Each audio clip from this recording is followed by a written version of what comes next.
Special thanks to Horizon Therapeutics for sponsoring today's Special Fathers Network Dad to Dad podcast.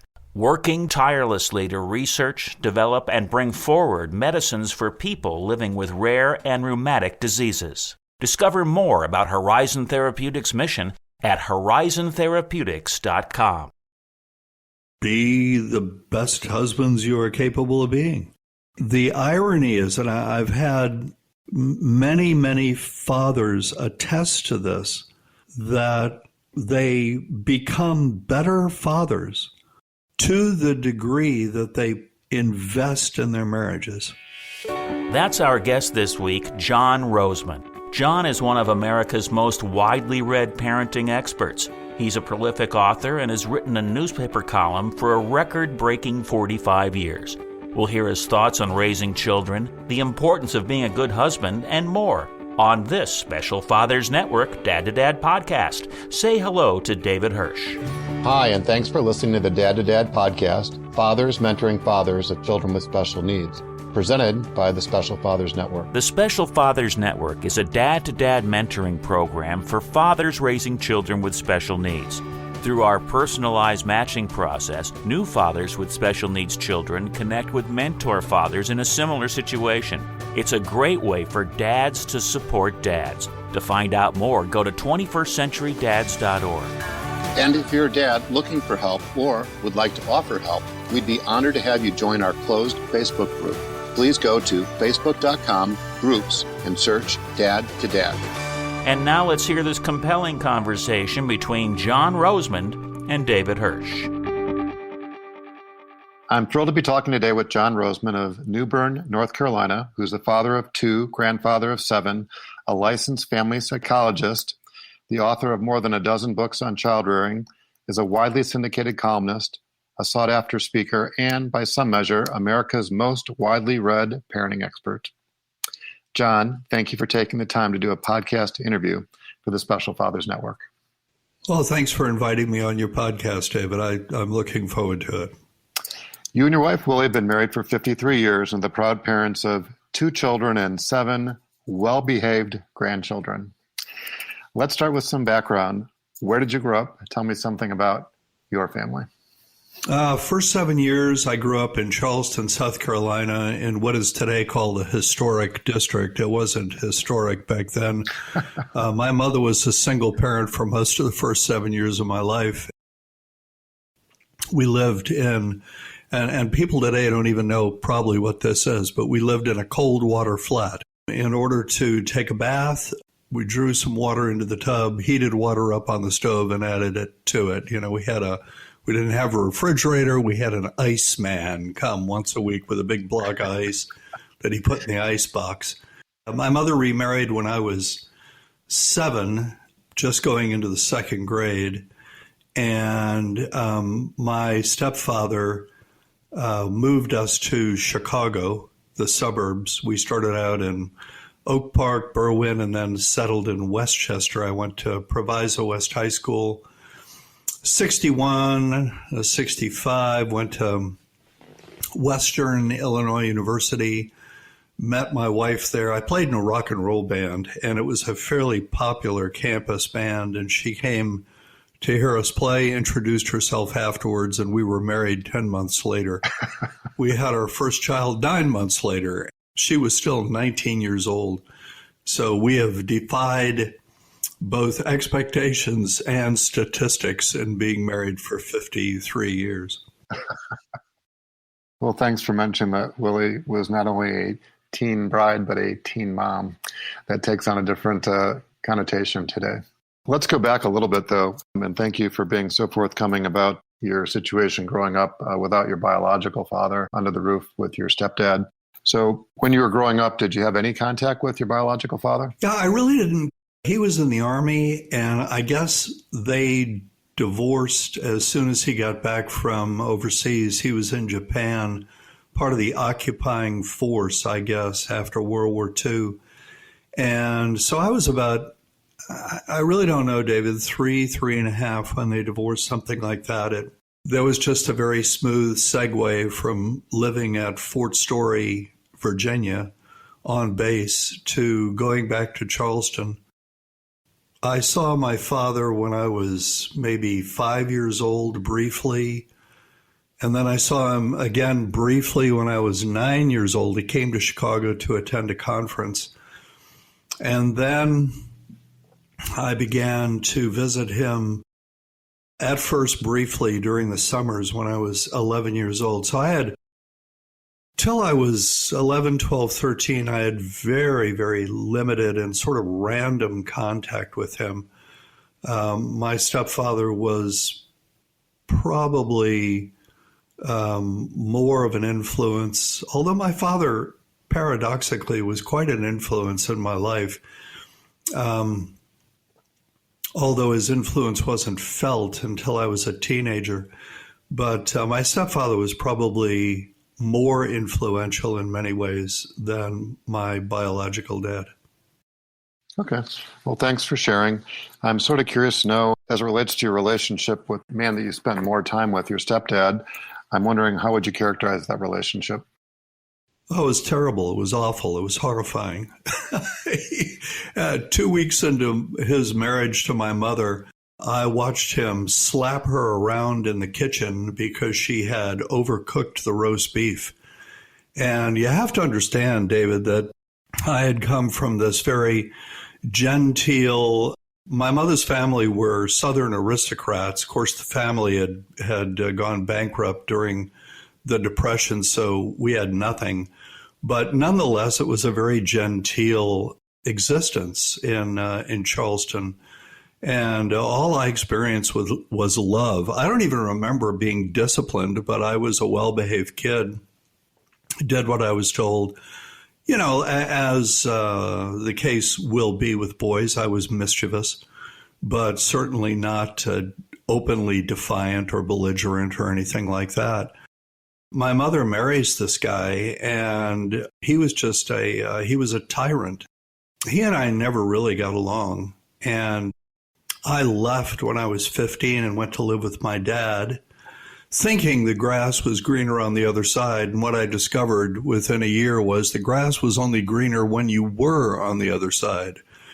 And so I realized I'd sort of jumped from the frying pan into the fire. And thank God that I had the wherewithal, the cognizance to understand this. And so I called the tyrant and asked him if I could come back. And, you know, he lorded it over me, of course, that I was coming back or wanting to come back. And so people sometimes ask if I have, you know, lingering issues or resentment or anything like that.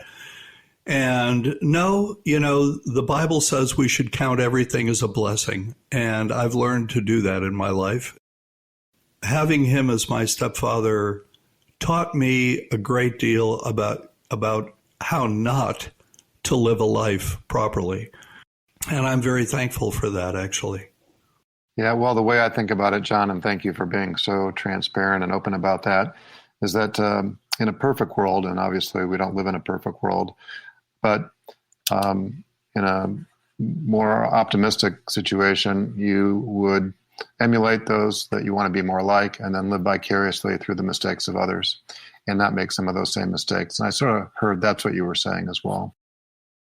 Yeah, well, I didn't want to be like my dad, but I didn't want to be like my stepfather either. So I grew up with two very, very dysfunctional role models, to tell you the truth, where fatherhood was concerned. But, you know, nonetheless, it was a very enlightening, educational, especially retrospectively. I look back on my childhood and I take a lot of positive stuff out of what most people would consider even traumatic. You know, none of it was traumatic. It was disturbing, but none of it was traumatic. It left no scars. So you'd mentioned you went to Western Illinois University. I remember you took a bachelor's degree and then a master's degree. And then I'm wondering, where did your career take you from there? I had some very influential professors, I guess, you know, male role models, Russell Johnson, Tom Fagan, a couple of other guys on the faculty there, the graduate school faculty in psychology at Western, very influential in my life. And really steered me. When I was a junior in college, David, I still had not declared a major, and my grade point average was like a 2.006 or something. I was about, 1,000th of a point away from being sent to Vietnam. And these guys saw something, a talent in me that I didn't even know I had at the time, and steered me into psychology. And after I got my degree, I started working in the typical journeyman psychology jobs. I worked at community mental health centers, first in Illinois, and then we moved to North Carolina, where I directed a couple of programs for children.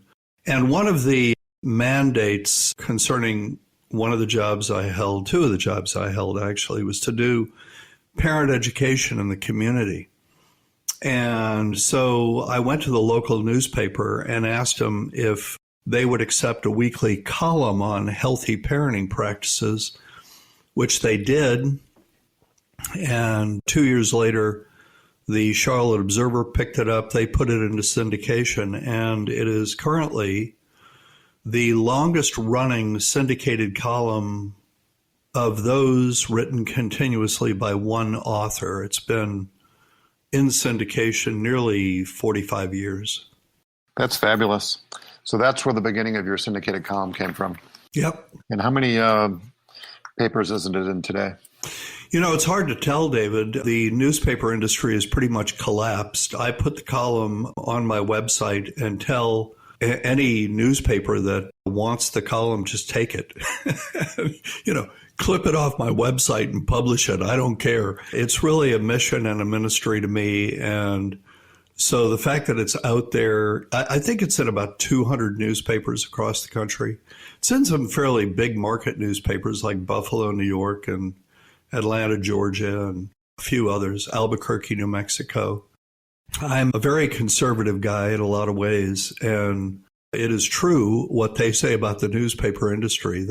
They're very prejudiced against conservatives. So when newspapers have discovered that I'm a political conservative and a evangelical, they have dropped me without cause. Of course, they don't need one. Well, thanks for sharing.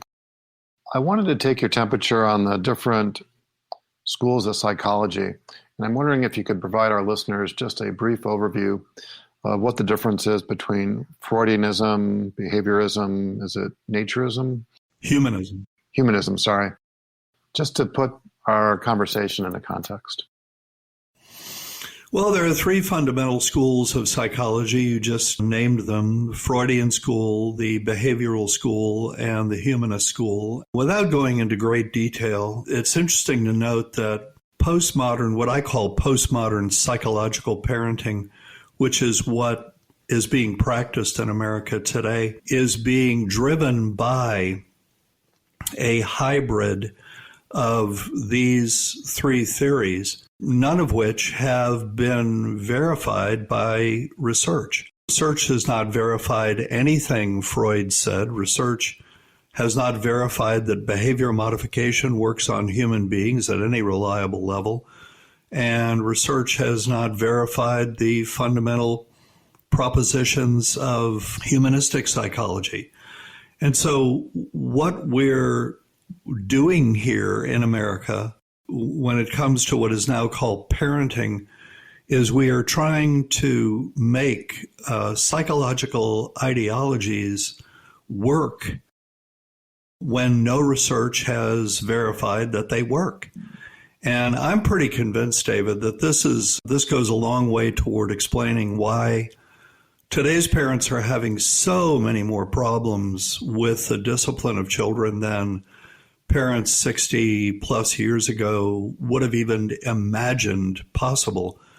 And secondly, I think that goes a long way toward explaining why the mental health of children since the late 50s and early 60s has plummeted to such a degree. Today's kids, their average mental health today is 10 times worse than the mental health of children when I was in elementary school and high school.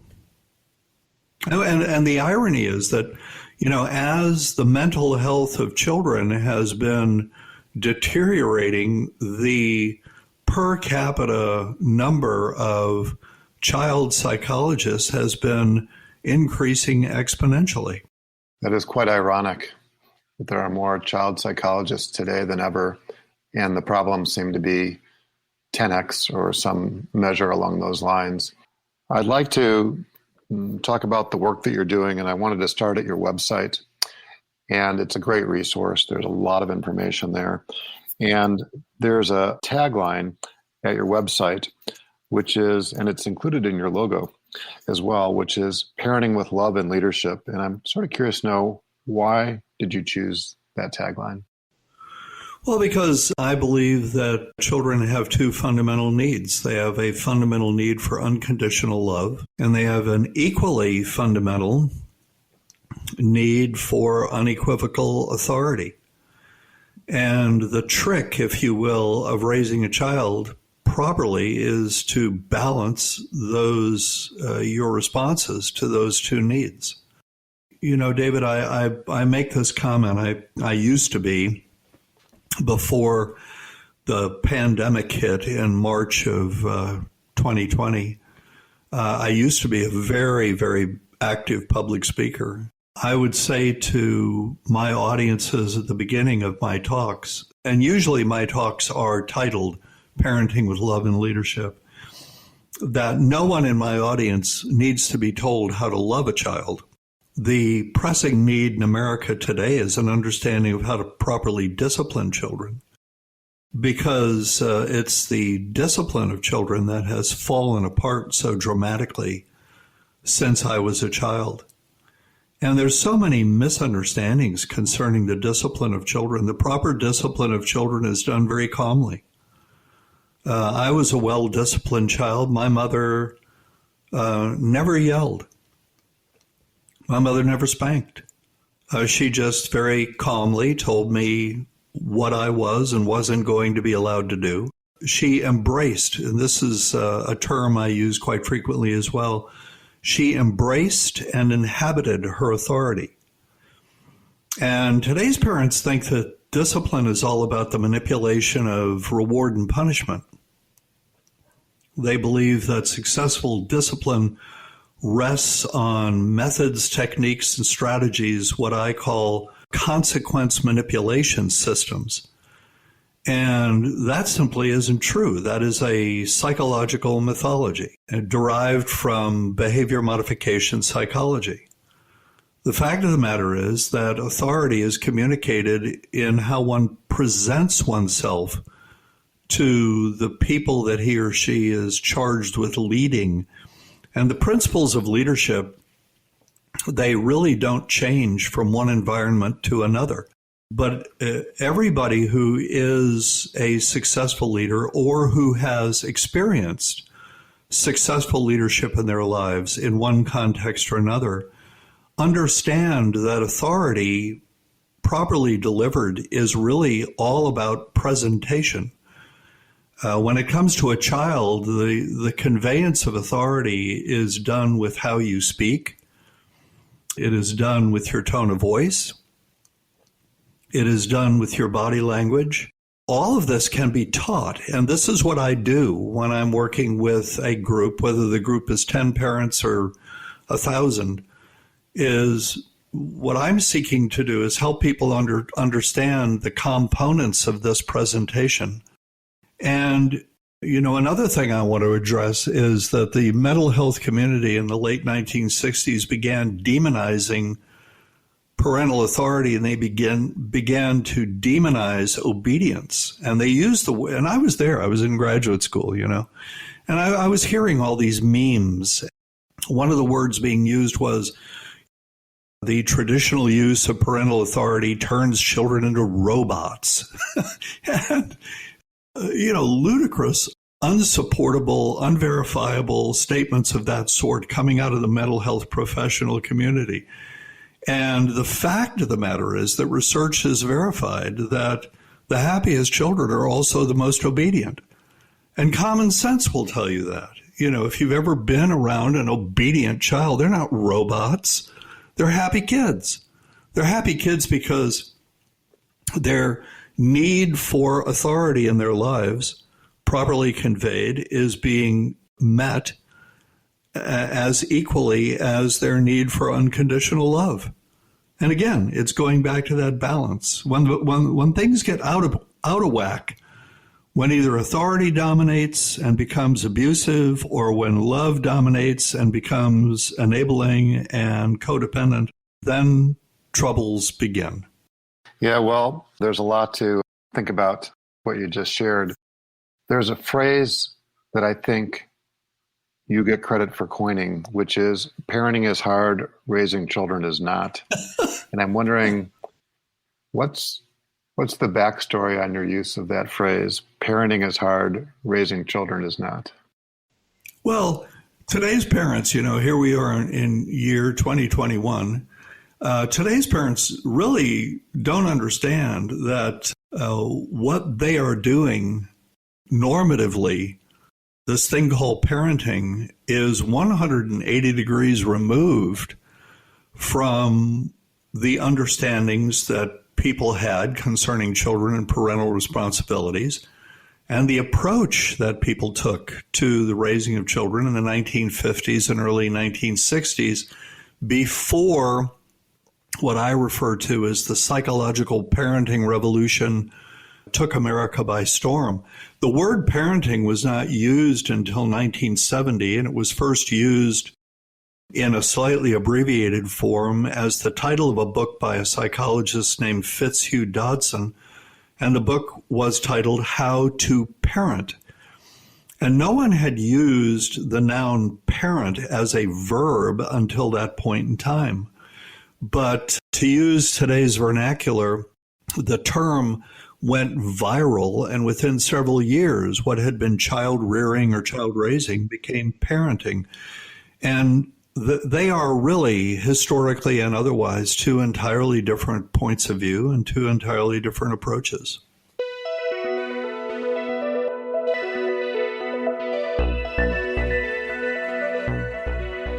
So parenting is hard, which is more of a new phenomena, post-1960, postmodern parenting, and raising children is something that's been done for millennia. Is that a simplified way of referring to that?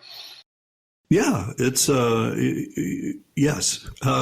We raised children in Western civilization for thousands of years. There's no evidence that people were doing a bad job of this. And because, it's primarily a matter of common sense. It's not a matter of reading books and newspaper columns. And I'm saying something very ironic here because I've written, 16 books, depending on how you count them. I write a nationally syndicated newspaper column, but I say as often as possible, look, the fact of the matter is, and the irony will be immediately evident, in order to be a good parent, you don't need to be reading. But this is what women are doing. Women are reading. And what is happening as a result of this reading that they're doing, I talk to women, and very typical, a woman will say, well, I have 5 or 6 parenting books on my bedside table. This is what I read before I go to sleep. And oh my goodness. How much worse can it get? Today's mothers are anxious, stressed out. They're a bundle of nerves. And the reason they're a bundle of nerves is because every parenting book they read furthers the impression that there's more that they should be doing. And I tell women, stop reading and just relax. Child rearing is not labor intensive. Parenting is. One of the reasons that parenting, probably the primary reason why parenting is labor intensive and child rearing is not or was not, and still isn't. There are people who still just raise children. When you raise a child, the child is not the center of your attention. You are the center of the child's attention. And in parenting, the child is the center of your attention. And the minute a child becomes the center of your attention, things become labor intensive. I talk a lot about the Good Mommy Club, which is this unspoken sisterhood that exists in America. A woman has a child and she gets sucked into membership in the Good Mommy Club. And the Good Mommy Club is defined by doctrine that a mother in the 1950s and before simply did not subscribe to. You know, doctrine number one, the good mommy pays as much attention to her child as she possibly can. My mother didn't believe that. My mother believed it was my job to pay attention to her. You know, good mommy doctrine number two, the good mommy does as much for her child as she possibly can. By the time I was 3 years old, my mother was insisting that I do things for myself. One of my mother's favorite comments to me, she must have said it a number of times because I remember it, it was, John Rosemond, you don't need a mother right now, and I'm not going to be one. Well, what mother in America today can bring herself to talk in that sort of a plain-spoken, straightforward, honest way to her child? You know, my mother wasn't screaming or yelling. She was simply telling me, you know, you don't need anything from me right now. I have things to do.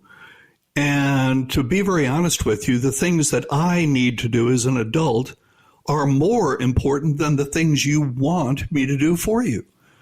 And so, John Rosemond, you don't need a mother right now, and I'm not going to be one. What a healthy thing for a child to hear, you know? And yet, you know, I'll say this to mothers and they gasp, you know, because today's mother has been propagandized by, you know, the mental health community into believing that, you know, anything that she says or does that even slightly ruffles her child's psychological feathers can turn into a psychological apocalypse in no time at all and ruin the child's life and his chances for success in the future. And this is the kind of thing, David, that is just nagging at the brains of mothers in America today. And fathers are standing back looking at this and they don't understand it.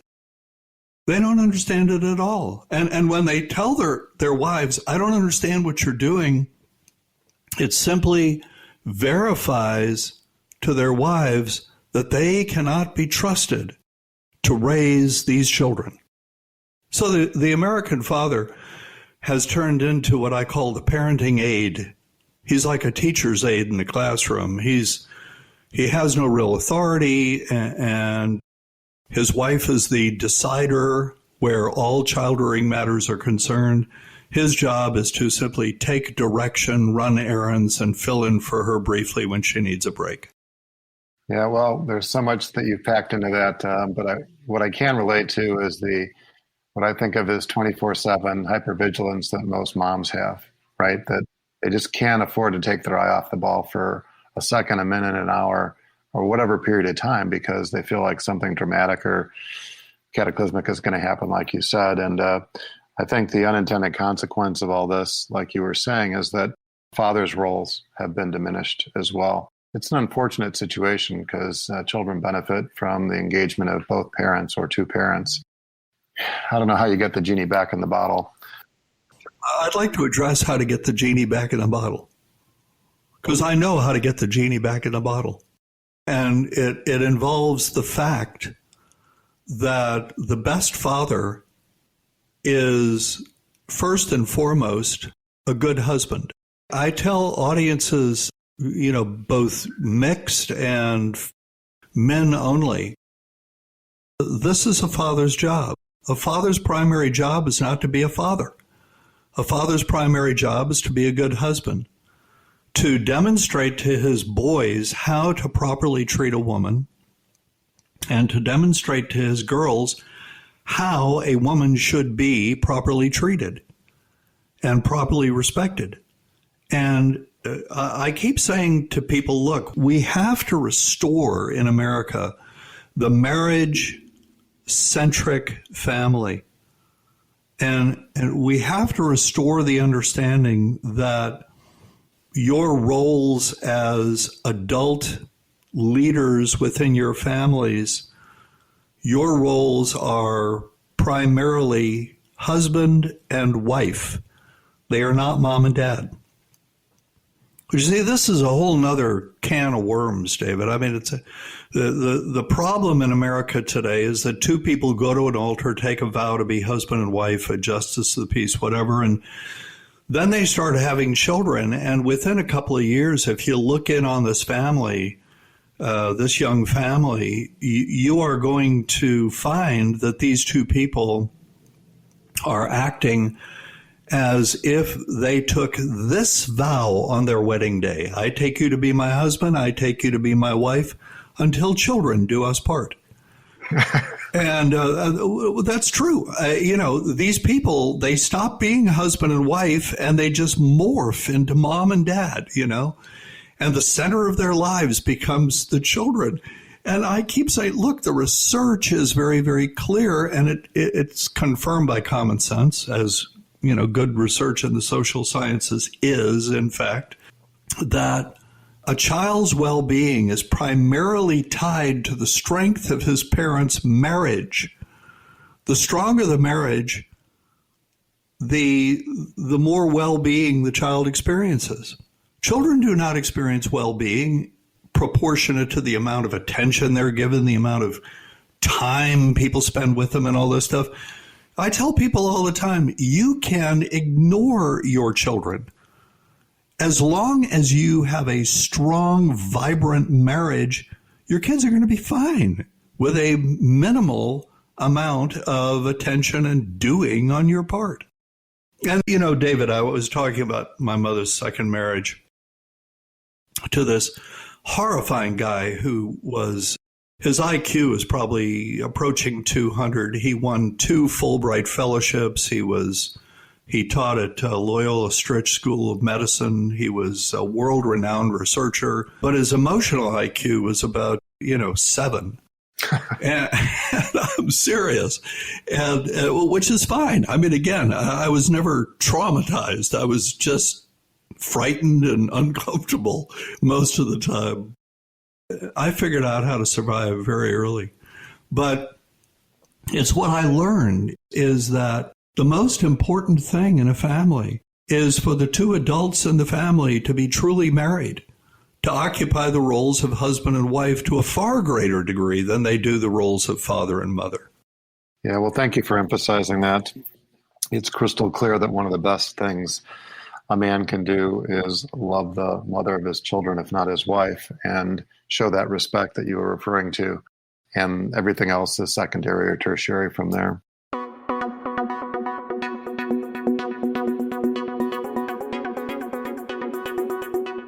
I cheated. I looked on your website. I'm going to do a lightning round with you. There are 6 talks of yours that I picked out, and I'd like you to give me the 1 or 2 sentence, a brief summary, if you will, of the essence of each of these. So this is like a promo piece, John. Sure. Can I tell you in advance that, in fact, there's very little difference between the talks. It's just a shift in emphasis. It's the same talk, basically, with, but instead of an emphasis on module 2 of the talk out of 5 modules, I put the emphasis on module 3. So, Okay. The fact of the matter is that people come to me and they say, John, we really would like this talk. For some reason, that title attracts their attention. And okay, fine. I'm going to pretty much say the same thing, but go ahead with your lightning round. It should be fun. Okay. So one of the titles of the talks is Assuming the Power of Parenthood. What's the main message behind that? Well, the main message behind that is that discipline is really the proper conveyance of authority. And the emphasis is on teaching people in the audience how to properly convey authority. Okay. So, for instance, you properly convey authority. Just to give you an example, today's mother has been told that when she talks to a young child, she should get down to his level. And I say to parents, no, you don't get down to the child's level. That doesn't convey authority. You deliver instructions and decisions to a child from a fully upright position. Authority is conveyed with an upright position. Another way to convey authority is when a child says why or why not in response to an instruction. Your answer should be, because I said so, which is nothing more than an affirmation of the legitimacy of your authority. Not screamed at a child, not said threateningly, but, the answer to your question is that's the way it's going to be because I've decided that's the way it's going to be. Authority figures, the absurdity of this should be clear. Do generals in the Army explain themselves to privates? No. And if they did, the private would not be able to perceive them as authority figures. The fact that an authority figure, a legitimate authority figure, just says, I've been charged with the authority in this situation, and I'm going to convey it, and I'm not going to explain myself to you. A lot of what I'm saying, David, obviously is counterintuitive for today's parents and certainly psychologically incorrect. Well, that is really a different talk. And I talk about the seasons of parenting. Ecclesiastes 3:1, there's a time for everything, a season to every purpose under heaven. And that applies to the raising of children as well. And there are 3 active seasons in the raising of a child.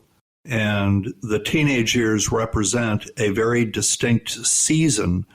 And the season requires a different point of view, a different sort of approach, a different mentality. And so what I'm doing is talking about, very traditional understandings. The reason that, for example, the Jewish bar mitzvah is held at 13 is because the Jewish bar mitzvah redefines the parent-child relationship and redefines the child's relationship to the community. And we need to have these sorts of understandings. We need to reinvigorate them in our culture, and they're very meaningful. So I talk about a lot of stuff like that. I think the point you're making, if I can paraphrase it, was that parent, mother or father for that matter, doesn't have to justify why they're saying what they're saying. It's because I said so. Keep it simple. Topic number 2. I love this one. Teen proofing, understanding and managing your teenager. Well, I'm talking about the fact that today's parents, if you ask them what they're trying to accomplish, they will usually say, I want my child to be successful, which was not a child-rearing goal 60 plus years ago. My mother would never have said that she was trying to, in some way, shape, or form, guarantee my success. But she was trying to bring out the best in me. And so I talk about how to bring out the best in children. And the way to bring out the best in children is to strengthen their character. And I talk about how to do that. Excellent. The next is the keys to effective discipline. Yeah, well, that is, I also have a talk called Helping Your Child Succeed in School. And those 2 talks are, helping your child succeed in school is more general than motivating the underachiever. Motivating the underachiever is, how to take a child who's capable of A's or B's, but is making C's or D's and motivate him. And so I talk about fundamental motivational principles and how to apply them to the typical sorts of performance problems that parents are having with children today. Excellent. So the next is motivating the underachiever. Well, that's a relatively new talk, and it's really a 3-hour seminar because I can't do all in 60 to 90 minutes, which is usually the length of an evening presentation.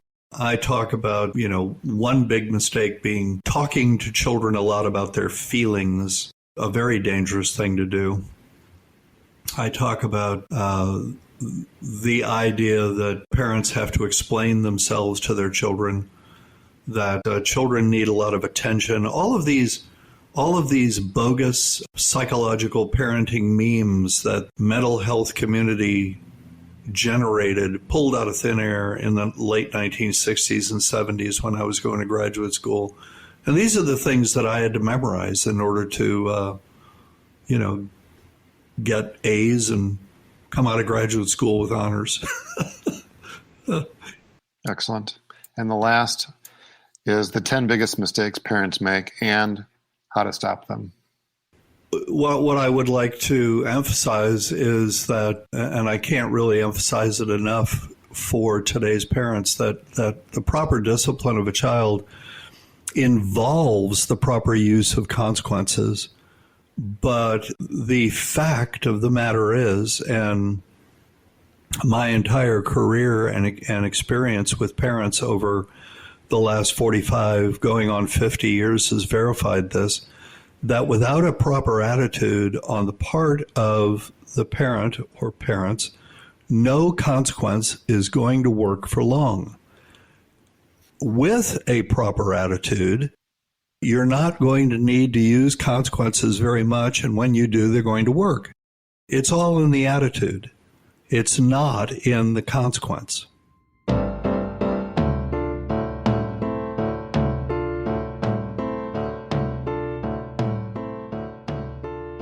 I love your writing style, your sense of humor, and all the anecdotal stories. It really, brings your work to light. So the first book is Raising a Well-Behaved Child. There's the very beginning of the book, it says, read this, and it states what you were saying a moment ago, which is, because I said so, right? And parents just need to understand that, embrace that, and use that as a starting point. So thank you for emphasizing that. And then you go into 7 fundamentals of effective discipline. And I don't know that we need to go through each of them, but you've made reference to some of them. And as it relates to your alpha speech, right, to make sure that the child understands what discipline is about, I think you say that there's the 3 C's: communication, consequences, and consistency. And that, you just need to be crystal clear. Well, when you are forced to use consequences in order to, bring a child back onto the right path, your consequences need to be memorable. They need to instill permanent memories. And, I'm not talking about anything abusive, but I'm talking about the sorts of stuff that, the psychological community does not recommend today, and would even consider traumatic. So, just before we began our conversation, I was talking with some parents in Indiana whom I've been talking with for a while. 5-year-old daughter, defiant, throws wild tantrums when she doesn't get her way. And what these parents are doing, and it's slowly bringing this child back onto the right path, is the first time the child misbehaves any given day, she goes to her room for an hour, 5 years old. And the second time she misbehaves, she goes to her room for the remainder of the day and goes to bed immediately after dinner. Thank you for emphasizing that. There's something that you write about. It's called nipping it in the bud. And I think you refer to it as bad advice, which is referring to don't sweat the small stuff. The punishment should never fit the crime. Would you explain that? Well, she's going to remember this. The psychological community would say, well, just put her in timeout for 2 or 3 minutes in a nice, comfortable, upholstered chair. And I was like, no, if you want this to end, you've got to send a strong message. And you cannot send a strong message to a 5-year-old with 3 minutes in an upholstered chair. It just isn't going to happen. So the punishment should never fit the crime. You are making reference to tantrums, and I think you refer in this particular book alternatively to them as high self-esteem seizures. Well, they are. The young child conceives of himself in biblical terms as the almighty I am, and who addressed Moses on Sinai. This is the child's concept of himself, as a toddler. That these 2 big people in his life are there to do things for him at his command. I keep telling audiences, you don't need to try to instill high self-esteem. The child comes programmed to embrace the idea that he is the be-all, end-all of existence on the planet. And so what is a tantrum? A tantrum is simply the child's reaction to some demonstration of the fact that he is not the be-all, end-all of life on the planet. So I call them high self-esteem seizures. We need to do whatever we can to raise our child's self-esteem. And I think it goes along with everybody gets a trophy for participation, right? Just for being there. And I think that there's an understanding of where that's coming from, but I don't think that the unintended consequence is what most people are paying attention to. And I'm wondering, in your opinion, what is the unintended consequence of focusing on a child's self-esteem? Emotional fragility. The research has demonstrated, and more than one researcher, and conclusively, that the higher a person's esteem for himself, the more emotionally fragile he or she is. We have to, this is not a coincidence, David, that in the late 60s and early 70s, the psychological community in America rallied around this idea that high self-esteem was a good thing. By the way, the idea had no research support at all. And now that the research has been done, the research shows that there is very little of redeemable value in having high self-esteem, either as a child or an adult.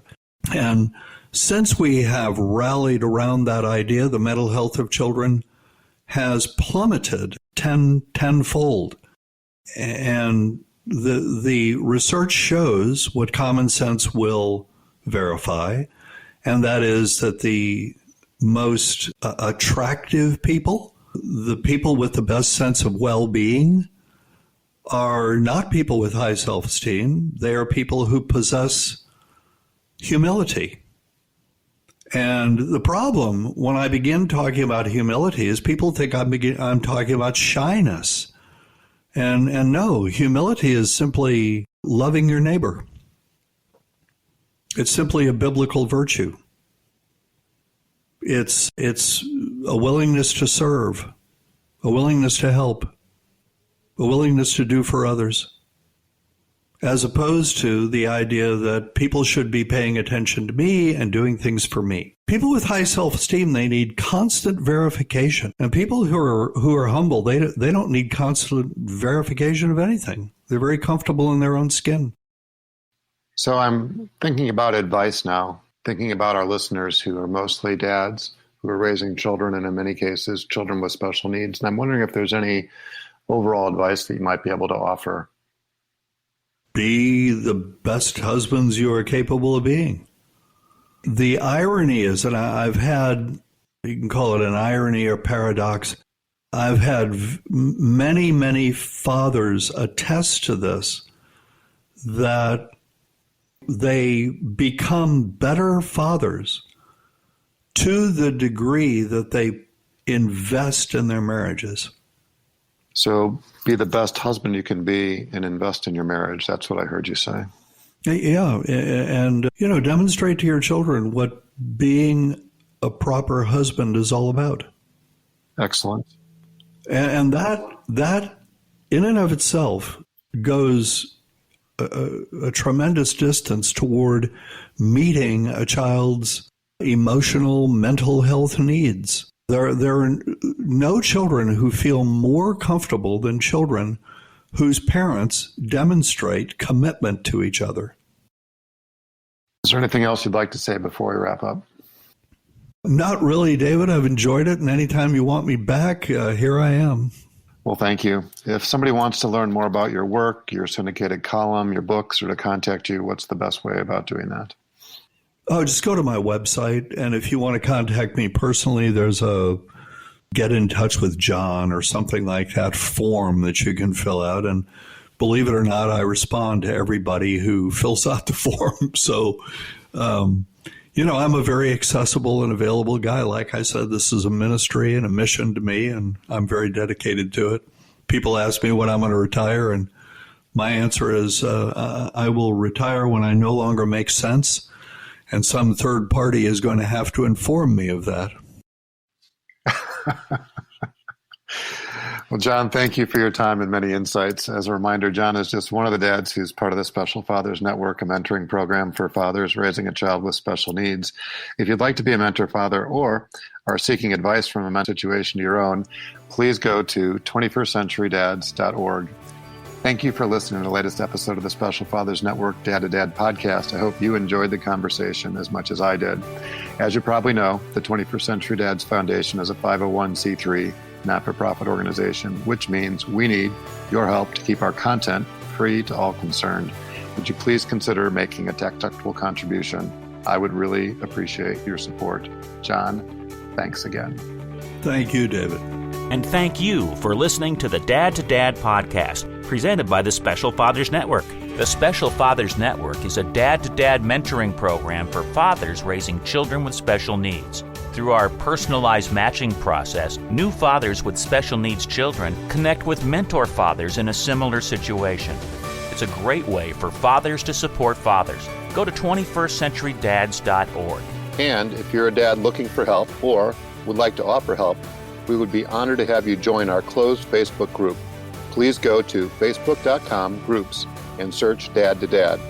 Also, please be sure to register for the Special Fathers Network bi-weekly Zoom calls held on the first and third Tuesdays of every month. Lastly, we're always looking to share interesting stories. If you'd like to share your story or know of a compelling story, please send an email to david@21stcenturydads.org.